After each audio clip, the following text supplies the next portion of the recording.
За тэгэхээр өнөөдрийн ярих сэдэв маань уламжлалт эм тангийн зөв зохистой хэрэглээний талаар тодорхой ярих гэдэг таныг ураад авчирсан байна. Тэгэхээр энэ уламжлалт эмийн энэ зөв зохистойг хэрэглээх одоо болцоо одоо юу ярих хэрэгтэй вэ те? Ер нь юунд дээр илүү анхаарах хэрэгтэй байдаг юм бэ? Одоо хүмүүсийн одоо ингээл бие биенээс хамт амжиж ингээл сонссон. Тэгээд сонссон юм ингээл шууд өөртөө ингээл хэрэгэлдэг.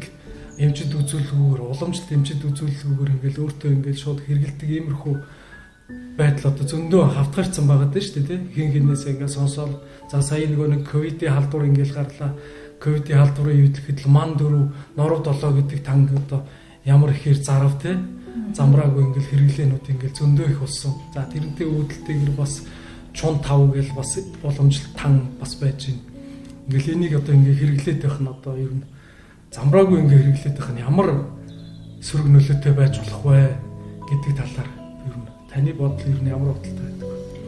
За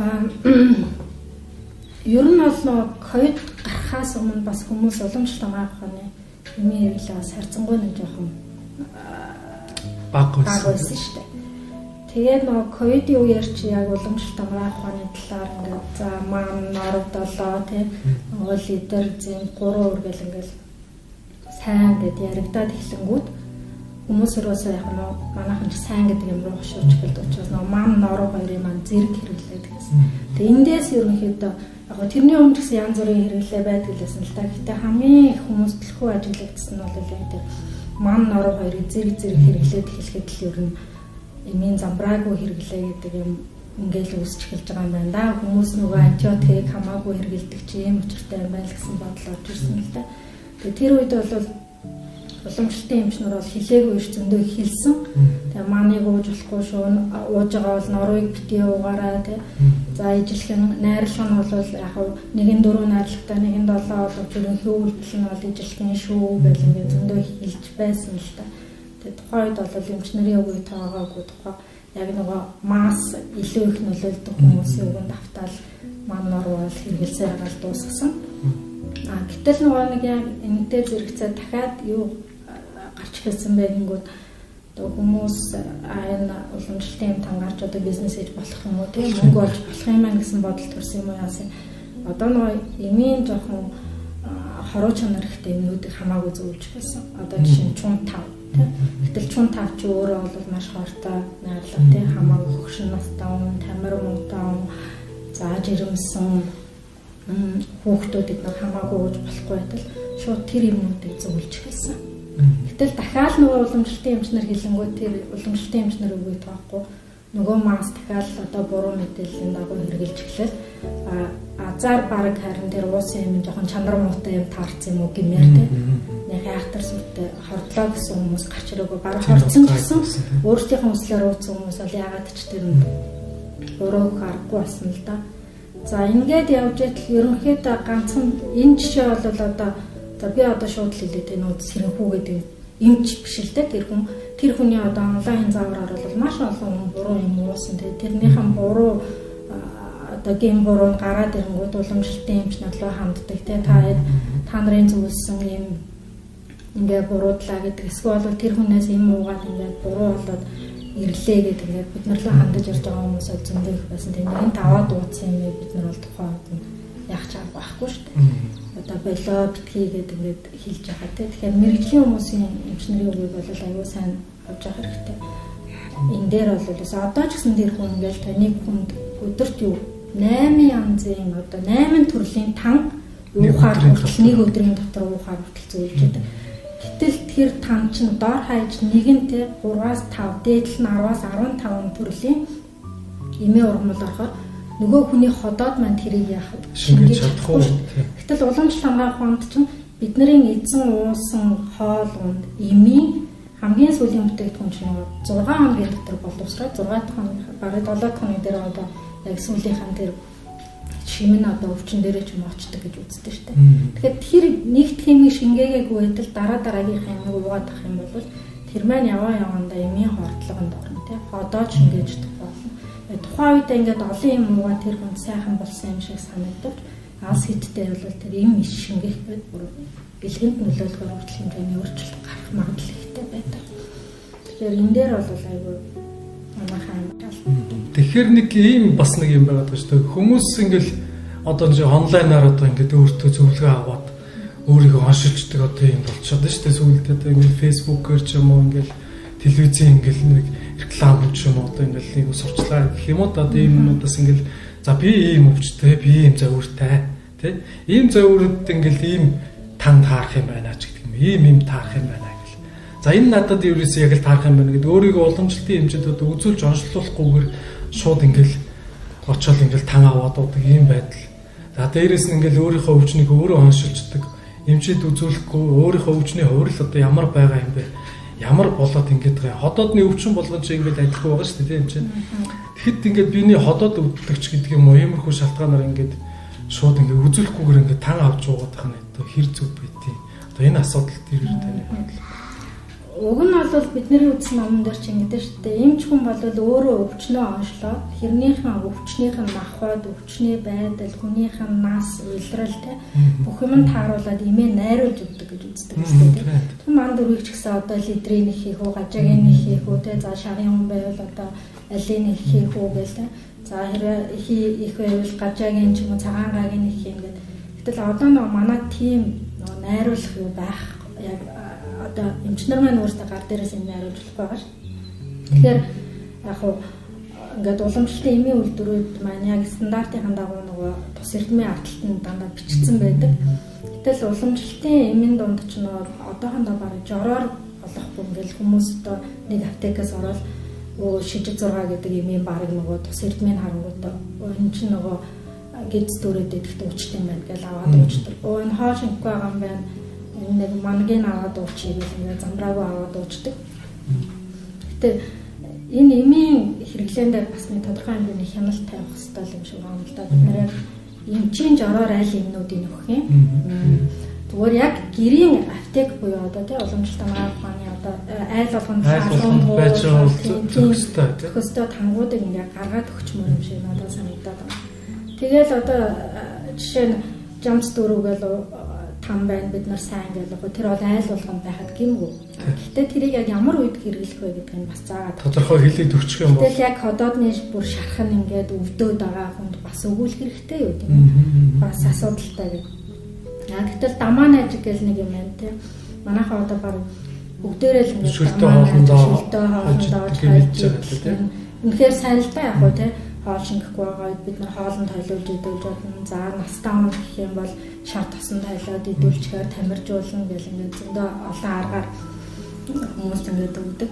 Гэтэл нөгөө дамаа найжгаа сайн тамир сайжруулна, цусыг төлжүүлнэ гэл хэлчингүүд нөгөө хүмүүс маань яадаг байна. За тэрийг л аваад уугаад гэл нөгөө өөрийнхөө одоо тэр өвчнөө тодорхойлоогоос бол хэрвээ жишээ нь илэгний халуунтай дамаа найжгийг ингээд хэтрүүлээд уугаадах юм бол илэг хатах ч юм уу те илэг хатуурах, илэг шимлэн хатах гэл нэг илэгний халуун өвчнүүдийг ч улам л нэмээд ийн гэсэн үг шүү дээ. Дамаа ч бас өөрөө халуун чадaltaй юм гэж тавьчихдаг учраас гэтэл магадгүй бас нөгөө хор тавдрын ч юм уу бас нэг тийм нууц үе байх юм бол бид нар бас одоо нөгөө тунгалгаа сайжруулдаг те процесс солилцоо дэмждэг юм өгтөл нөгөөх маань бас ингээд тэрийг тижээж ч юм билүү гэдэг юм асуудлууд их байгаа учраас бид нэр эмийн хэрэглэн дээр хүнийхээ онцлогыг бол амар сайн оншилж яг тохирсон юмээс сонгож өгч хяналтайгаар явах хэрэгтэй болж байна. Тэгээ одоо жишээ нь зүрхэн өвдсөн хүн болгонд бид нар дандаа Z5 өгөөд идэг байстай. Тэгэл одоо гадуур яаж юм Z гэдэг юм ерөөсөө зүрхний сайн гэл зүрхний хэмэл гэж бодвол тийм зүрхний хямалдагталтан ч сайн уу зүрхний өвчмний чинь сайн юм Z гэж шүү дээ гэл таарсан. Гэтэл хамгийн сүүлийн жишээ гэдэг нэгүүд одоо мэдээж эмч гэдэг чинь шал өөр юм байна тийм. Гэтэл нөгөө нэг одоо эмчээс илүү нөгөө бөөл амнар ингээд тийм тэр хүмүүс дээр ингээд хандаж очиод хамгийн сүүлийн жишээ гэвэл нэг өдөр нэг хүн очиод тэгээд 3 ширхэг зайдыг ингээ 21 хоног тусан твтэж уугаа гэсэн байна. Тэгээд нөгөөдгөө ингээ 21 хоног твтэж уусны дараагаар тэр зайдыг бол ажиллаад ид гэсэн гэж байна. Тэгээд яг тэр зайд бол нэлээд хатуул үрэлтэй тийм. Тэгээд тэрийг яаж хийж байгаа л тэр хүн идэл гэсэн бол нүтгэл нөө хаз нөө хүлэх нөө нэг аргаар л идсэн байна тийм. Тэгээ хамгийн сүүлд яасан бэ гэхээр тэрийг эзсний дараа нөгөө нэг талцуурах тий солиорох хий юм харах тэгж нойр бүдэж одоо тийм сэтгэц нөлөөлөх шинжүүд илэрч гэсэн. Тэгэл нөгөө зайд гэдэг маань өөрөө тэгж одоо нөгөө сэтгцэд хэтрүүлж хэрэглэх юм уу сэтгцэд нөлөөлөх тийм бодис дотор агуулж яадаг урган бол байгаа. Тэгээ магадгүй нөгөө тэрийг түнгийн тохируулж хэрэглэх юм бол хийгээ ингээд бас тохируулаад бардаг байж болно. Гэтэл хэтрүүлээд хэрэглэчихээр улам нөгөө хөөргөж өгöd. Тэгээд одоо яаралтайгаар тэр хордлого тайлах төвдөр очсон тохиолдол гарсан. Тэгээ нөгөө эмчнэр буруу тиймд эмчнэр гайхаад байл гэсэн л дээ. Яг юунаас болчихоо яа. Тэгээ уламжлалтын эмч нөгөө суралцчихсан болохоор яг уцтаж асууад багшаа эмзэд ингээд идсэн юм байна гэдэг. Гэхдээ яагаад ингээд идчихв гэдсэн шалтгааныг хэлж байгаа. Тэгээ эмчнэр гайхаад байж юм чинь эмзэд гэж юу яг ямар учиртай уран болоод энэ хүн ингээд гурыг идчихэж байгаа юм гэдэг. Тэгээд тэр хүнийхэн асуумжийг би зүгээр ингээд асуухад одоо яг хий бүрэлдэсэн эмэгтэй хүн одоо тийм эмэгтэйчүүдийн хий бүрэлдэх хүчин барыг зүрхэнд нөлөөлсөн шахуу шинж тэмдэг илэрсэн тийм эмэгтэй хүн тэрийг хэтрүүлэн хэрэгэлсэн байдаг. Тэгээл одоо дахиад улам л нөгөө тхийгээр нөлөөлөл тийм тийм сайн гэсэн болгон хүн болгонд таардаг хүмүүс нэг жишээ. Тэгэхээр нэг түрүүний нэг бас нэг жишээ дээр ингээд ярьж штэ. Одоо жишээ нэг хүн ингээд нэг голлох нэг өвчин байна. Одоо жишээ нэг ходоодны ч юм уу тийм. Ходоодны за шингэх өвчин байлаа. Эсвэл за зүрхний хий өвчин байлаа. За тэр голлох өвчнөд зориулсан нэг голлох нэг там байх юм байна. Тийм. Тэгээ хувь хүний бас өөрийн биеийн онцлог гэж бас нэг адилгүй хоёр ондоо байгаа шүү дээ. Одоо жишээ нэгхийн мөн чанартай хүн гэж байна. Шарын мөн чанартай, бадганы мөн чанартай. Энийг мэдхгүйгээр хамаагүй тэгэл нөгөө танг одоо уух. Эсвэл нөгөө нэг хий хөдлөгдөг танг одоо уугаад байх чи бас нөгөөхийн мөн чанартай хүнд чинь бас зохимжгүй болоо явчих юм шүү дээ. Тэгэхээр энэ дээр бас нэг анхаарад хоршил, эми нөгөө хоршил эсвэл одоо нэг талаараа одоо ходоодны ишинхийг дарж байгаа ч гэсэн нөгөө талдаа бие махбодыг нь төлжүүлдэг юм танг бас хавчуулж ингэж өгвөл бас илүү зохистой болоо гэж. Манайхан ч нөгөө онол дээр ярьдаа шүү дээ. Ямар ч юм өгсөн ходоодыг голлон байх хэрэгтэй. Ходоод ирүүл авах юм бол бүх юмыг нөгөө шингээж чадах. Одоо яг тэр буцлах тогоо болно гэл тээ. Одоо тогоотойж зүүрэлдэг, тариалангийн газартойж зүүрэлдэг тээ. Тэгэхээр за дахиад нөгөө нэг ими олон хэрэглээний талаар ярих гэдэг юм л да. Энэ нөгөө түрүүн бол би эмч биш хүний талаар ярьсан бол одоо эмч нарын талаар ярих гэдэг. Магадгүй нөгөө эмч нар маань имэндэж тэгдэггүй юм уу, өөртөө тэгдэггүй юм уу, эсвэл олон юм өгөө сайн ч гэж бодчтой юм уу. Эсвэл нөгөө хүн маань олон за өөр хилэнгүүд тэр болгонд нь тохирсон юм өгөх гээд юм уу. Бас ингээд хүмүүс 6-аас 7 янзын юм өгсөн эмч нар эдгээр бол олон байдаг. Тэг бичээд ингээд явуулсан. Тэг мэдээж бид нар бас тэрийг нь цөөлөөл өгдөг ч юм уу. Эсвэл өөрөө аншлаад засаал явах тохиолдол байдаг. Тэр олон юмыг өглөө гэдээ бол хүн шингээж чадахгүй гэдгийг түрүү хэлсэн. Тэгэхээр ер нь бол нөгөө багш нараас ирсэн ингээл ажиллаж байгаа дадлаг практикаас ажиллаж байгаа тэр нь бол хүнд яг тэр нэг шингээлтийн цагаараа юм уу 3-аас 4 янзын юм л өдөр төгөхөд бол хамгийн дээд нь л боломжтой юм шиг санагдсан. Яг тэр галын илжтэй одоо хийн цагт нь хийн цагаа гэмээр шар мэдлэг цагт нь шарыг дарах юмээ бадганы цагт нь бадганы юмээ. Гэтэл нөгөө хүндээ нөө за нэг 3 янзын юм өгөө гэдээ би сонгоход миний нэг юм бол заавал ходоод итгэх юм байх хэрэгтэй. Тийм. Гэтэл ходоод тэгжээж нөгөө ходоодод имээ сайн шингэх. Ходоодны одоо сэрүү ходоодны халуун хүүтэн ямар өвчин байна шингээж таа болцсон юм уу? Эсвэл хитрхи хүчлэнэгтэй нөгөө одоо тий хүүтэн шарн болцсон юм уу гэл ингээд уншилж яаж нөгөө ходоодны олон юмнаас тохирох нэг юм өгөөд тэгээд нөгөө цаад яг үндсэн өвчнөдөө тий одоо голлогч өвчнөдөө нэг юм өгөөд нөгөө юм бол одоо нэг хавсарсан өвчнүүдтэй ч юм уу эсвэл хүнийхэн мөн чанар тохируулаад өгөхөр л сонгож байгаа. Тэгэл зүрхний хий гэж бид нар оншилоход тухайн хүнийхэн мөн чанараас хамаарал одоо зөндөл олон юм шүү дээ. Хэрвээ шарын жишээ нь ихэд залуу одоо яг тэр шарын орон шинтэй хүн байх юм бол тэгээ дээрэс нь одоо ажиллаж байгаа газар удирдлан ч гэсэн одоо халуун шарыг үүсгэхээр мөртлөө тэр хүн хий үүссэн байж болно сэтгэл санаа ямраад тийм нойргуудад. Тэгэхэд бид нар тэр хүнд сургацсан юм эсвэл зэт тавх шаардлагагүй замдан дурууч өгч болох байхгүй. Гээд ингээд гэтэл өөр одоо нэг настай хүн тийм бүр ингээд бүх юм хий бүрдсэн хүнд бид нар энэ хүнд замдан гурав өгч ядаа гэх юм бол бас буруутай. Гэтэл тэр хүнд сургацсан 11 ч юм уу зэт нь ч юм уу илүү таарахаар байж болно. Тэгэл зүрхний хий зүрхний хий гэдэг оншид тохирсон одоо тэр шарын хийх бодгоны хүн байна уу гэдэг. Одоо заавал тэднэрт яг ганцхан юм сонгож өгөх бид нар бол арга боломжгүй гэж үзээд байгаа шүү дээ. Уламжлалт маань ч хүн хувийнх нь мөн чанар байна. Дээрээс нь өвчний буусан орон байна. Хотоодны галын илч байна те шингээгч одоо. Тэгээ нөгөө өвчин маань нуугдсан. Өвчнийхөө нөгөө хүчтэйгээ бас уялдуулнаа. Үе шат байна те. Тэрнээ тохируулаад өгдөг. Зөв. Тэгэхээр одоо ч нэг хүмүүсийн дунд бас ингээл би тийм өвчтэй юм аа гэл тий. Одоо ингээл ийм өвчтэй би ерөөсөө ингээл үзүүлээл ингээл шинжилгээ өгөхөр дандаа ингээл бамбаа хортлохтой ч юм уу. Эсвэл ингээл бамбаа асуудалтай болд ингээл нэг нийтлэг одоо ийм байгаад байна шүү дээ. Тэгээ нэг хин нэгнээ сонсчдаг нөгөө бамбаа тэр үе шат. Одоо нэг бамбаа гэдэг ч юм уу ямар нэг өвчний үе шат нь одоо янз бүр байлаа шүү дээ. Тэн дээрээ ингээд өөрөө ингээд дор мэдээд ингээд таан аваад байдаг. Эсвэл за чиний нөгөө нэг өвчин чи хэм тан ингээд таарсан байна тий. Тэгэхээр би надад ингээд таарна гэж бодоод ингээд аваад дуугаад энэ бол угаасаа хүн болгонд таарахгүй л асуудал байна шүү дээ тий. Тэгэхээр өвчин болгоныг ер нь заавал ингээд тангаар эмчлээд байх нь бас зөв юм уу? Эсвэл наан нь ингээд эрүүл ингээд зөв хоолтоор ойлгохоор ингээд өвчнөөс ингээд салах боломж юу байгаа юм даа болцоо. Тэрэн дээр зөвлөгөө өгвөл. Түрүүний тэр нэг хүмүүс нэг би юм өвчтэй юм чи энэ эмээг уу гэдэг ирдэ шүү дээ. Тэрэн дээр над дээр нэг юм жишээ хийжээс аахгүй. Би нэг эмэгтэйчүүдийн асуудалтай одоо зөвшөлтийн асуудалтай нэг хүн ирсэн. Тэгээ би тэр хүнд одоо тэрэнд нь тохируулаад нөгөө юм өгөхгүй юу. Тэгээ ханаа өөрийнхөө бас нөгөө өгдөг аргаарч юм уу зарим нэг юм Монгол архиар даруулж болох зарим нэг одоо эмэгтэйчүүдийн урлагийг болохоор нөгөө Вьетнамд дарж агаад хэрэглэх юм ингээд уулгасан. Тэгсэн чинь тэр хүүхэн юу гэсэн бэ гэхээр эмчээ энэ ингээд арх Вьетнамд уудаг тангаас ч ингээд би дахиад авмаар байна гэдэг юм. Үгүй та өөрийнхөө юу ингээд дуусгачаад тэгээ хоёлаа дахиж үзэж байгаа цаашаа өргөжлүүлж явах шийднэ. Өвчин чи яасан байна? Үгүй би найзтай авах гэсэн юм. Үгүй найзаагаа үзүүлж аж та юм авахгүй мó гэсэн чи үгүй манай найз битээр яг ижилхэн юм ба найзууд юм чинь одоо энэ юмнээс яг манай найзд өгч гэдэг жисэн байхгүй.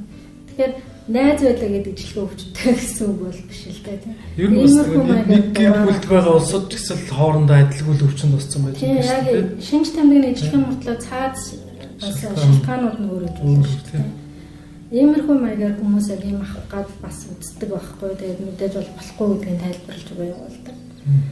Тэгээд зарим хүмүүс маань бол бүр яг тангаал уухгүй бол болохгүй би энийг ингээд одоо уужил ээжж би зүгээр болох нь гэсэн бүр ингээд нэг тархиндаа бүр ингээд тийм ойлголттой болчдөг.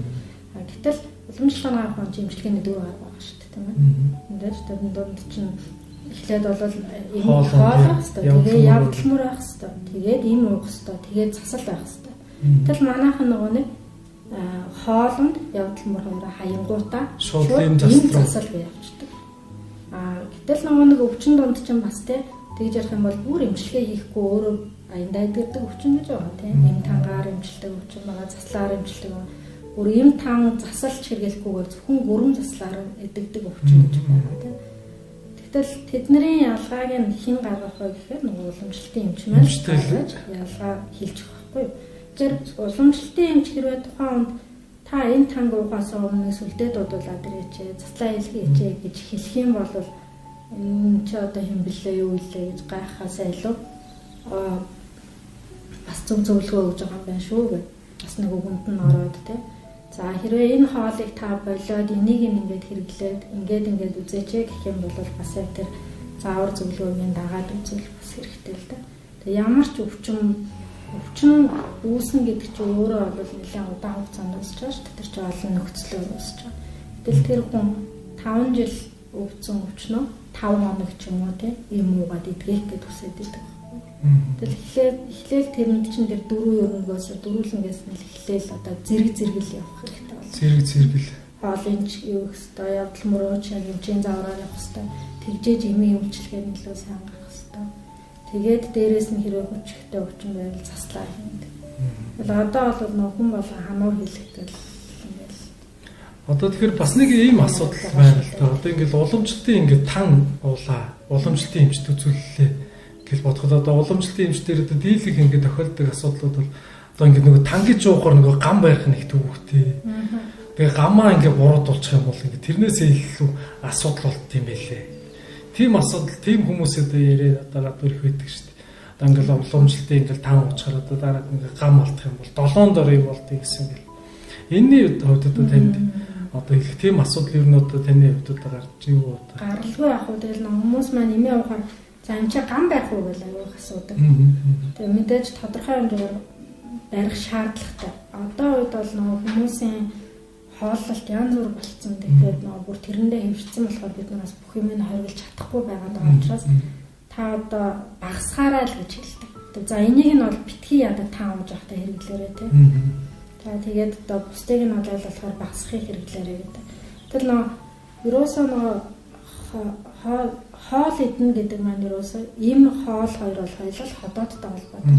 Тэгэл байнга нөгөө ходоодны галын элчийг хэсгэгтэй халуун ногоотой, эсгэлэн, гашуун тэгэл арх дарсны зүйл хэрэглээд байгаа юм бол эмийн чадлаа биендээ хүргэж чадахгүй шатаач нь гэж үздэг. Дандаа одоо нөгөө сэрүү юм хэрэглэнтэй жимээс тараг, газтай ундаа тий хүүтэн уус уух тий мацаг барих юм уу жахад гээд ингээд эхлэх юм бол нөгөө ходоодны галын элч маань муудаад эмээ бас шингээж чадахгүй доошоо гарах чинь гэсэн үг. Тэгэхээр ходоодны галын элчийг л тэгшил барих хэрэгтэй болчиход. Тэгэхээр нэг гам барих гэдэг асуудал дээр одоо нэг одоо жишээ нь хэд ингээл нэг би ингээ хавнгаа хөөх гэсэн юм аа. Одоо ходоодны элч муутай хүн байлаа шүү дээ. Одоо ингээл уламжлалын эмчд үзүүлээд ер нь бүлээн чадaltaй бүлээн найрлууд ер нь голчилж өгчөө. Тэгээ тэр үед нөгөө усаа их байгаад гэдэг юм асуудал. Одоо чи нэг хэсэгт ингээл килограмм жиндээ ингээл бодвол ингээл усыг ингээ ууж явах хэрэгтэй гэдэг асуудал. Нөгөө талаас нь ингээ бүлээн чадaltaй юм өгөөд байдаг ходоодныхын одоо гал элчийг нь дитгээд бие махбодын элчийг ингээ сайжруулад хавнгийг хөөх гэдэг. Нөгөө талаас нь нөгөө хүүт усаа уугаад байдаг ийм асуудлууд ингээ зөндөө ингээ бас байгаад их юм. Тэгээ нэг турдгүй асуудал бас байна шүү дээ. Энэ тал дээр ер нь энэ одоо ер нь гам барихтай ер нь хэр холбоотой байгаа вэ? За ийм ууж хахад бол ерөөсөө яг хоолны буруу хэрэглээ ч юм уу тий яг эмчийн хэлсэн заараас буруудчих юм бол яг амар ер нь жоохон онцгой хариу сөрөг үйлдэл гардаг шүү дээ. Бид нар ч гэсэн тэр юм хийж байгаа. Одоо хамгийн зүгээр хамгийн ойрын жишээ гэх юм бол бид нар одоо цэсний туулга амжилт гэдэг тийм. Гэтэл туулгын дараах гам чинь гамын талаар бид нар хүмүүс зөвлөгөө өгдөг шүү. За та цагаан будааны цутай идээд өнгөр тогтоон тэгээд одоо ийм юм мэдэж болохгүй гэл тэгэхэд хүн бол яг эмчийн үгнээс зөрөөл тухайн өдөр бол яг тэр буруу хооллолт эдэнгүүтэл маргааш нь хавгандаг тийм. Эсвэл шууд тэр өдөр оройн хордлогонд ордог. Шууд толгойд бас халуун өргөдөг. Одоо талаар бүр бөөлжөө зогсдгүй тийм. Эсвэл одоо гүйлгэн зогсохгүй тохиолдол зөндөө байх гаргадаг. Яг л тэрнтэй ажиллах хариу нөлөөнүүд тухайн үед хамгийн урд нь л одоо бид нар туулга гэж би ярьж байгаа болохоос ш бусад юмдаа ч гэсэн аажим бол гардаг. Бас нэг энэ дээр нөгөө юм хэлэхэд таан ухаар өвчөөдөл ингээл нөгөө ярьдаг ш тэр чинь бас нэг айгу хэцүү асуудал байдаг ш бас тийм бас хэрдэг ш тэгтэл нөгөө нэг өвчний төв ш та нөгөө нуугдсан гэдэг нэг өвчин байгаа ш нуугдсан сарнсан дагсан гэдэг тэд нар ч нөгөө нэг удалцсан өвчнийг бид нар хилээд байдаг ш 3 сар сараас дээшээ болсон тийм 3 сар 6 сар жилээс дээшээ болоод ирэх юм бол тэр өвчнүүд маань сарнихаа удаад хуучраад эхэлдэг. Тэгэл нөгөө тэр нуугдсан хуучирсан өвчнүүдийг чинь бид нар хуулж авахын тулд хөлийг хуулна гэдэг оронд нь хураан заагаад хураан тэгжээж нэмтлэн гэдээ ярьдаг. Тэгэхээр нөгөө жишээ нь өвчин хураагдаад ирлээ гэдэг тэгэнгүүт хүмүүс нөгөө өвчин хөдлөлөө гэдэг айгаад эхэлдэг тийм. Тэр үедээ бол яг айхан зөвлөдөө сэтэрчихгүй, гам алдчихгүй гэдэг. Тэгээд тухайн үед бол эмчтэй дахиж үзүүлээд за үнэхээр гайгүй бол энэ өргөлдүүлж байгаа. Тэ хэрвээ боломжгүй бол дараагийнхын арга хэмжээг авах хэрэгтэй. Тэгээд яг энэ асуудал ямар үед хамгийн гардаг вэ гэхээр одоо нөө хүүхдийн яг нөгөө ханиадны үед гардаг байхгүй. Бид нар ч нөгөө уушгинд байгаа өвчнийг хавхлан тэ уушгины бөөлжүүлэх юм гэл ингээл даруй тав бол явуулдаг нөгөө. Гэтэл нөгөө уушгиныхын цэрэг гадагшлуулах гал хүүхд нь ханиалгаал хахад цацаал нөгөө цэрээрээ бөөлчихгүй ирэнгүүт эцэгчүүд яадаг вэ? Сайн ингээл тэ 3 хоногийн өмнө гайгүй яжснаа тангаа аваад улам ханиад нь сэтрээд гэлтэй. Өрөөгүүлээд бөөлчлөө гэл ингээд ярьдаг.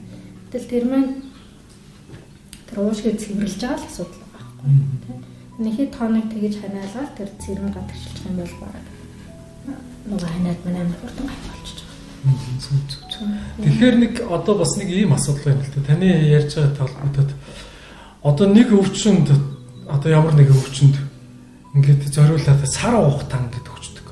Тэр сарын хугацаанд одоо өвчин ч одоо хувирж янз бүр болох асуудал бас байна шүү дээ. Эхний үедээ одоо тангаа уулаа эхний 3 хоногт өвчин хурж эхэллээ. За дараад нь ингээд өвчин амирлаж эхэллээ. Тэгээд дараад нь ингээд одоо арилгах тань ч өгдөг юм ингээд нэг юм өвчнийхөө үе шаттай холбогдоод ингээд өвчнөө ингээд эмчтэйгээ байнгын ингээд хяналтанд ингээд ууж явах хэрэгтэй байтал ер нь ингээд шууд нэг өвчин зориулаад сар хугацаа өгөөд явуулах нь тэр ач холбогдолтой гэдэг юм. Өвчнийг ер нь ингээд 4 төрлийн тав юм уу эсвэл 6 төрлийн тав ингээд өгөөд за сар хугацаа хүрээд гэдэг энэ ер нь өвчнөдөө ер нь хэр уялдж байгаа вэ ер нь хэр үр дүнтэй эмчилгээ гэж бодож байна. Ямар өвчин гэхээс л одоо бас хамаарчлаа юм да. Хэрвээ бид нар утсан өвчин байх нь бол тэр хэрээр л одоо бас тодорхой хэмжээгээр урт хугацаанд энэ өгж болно.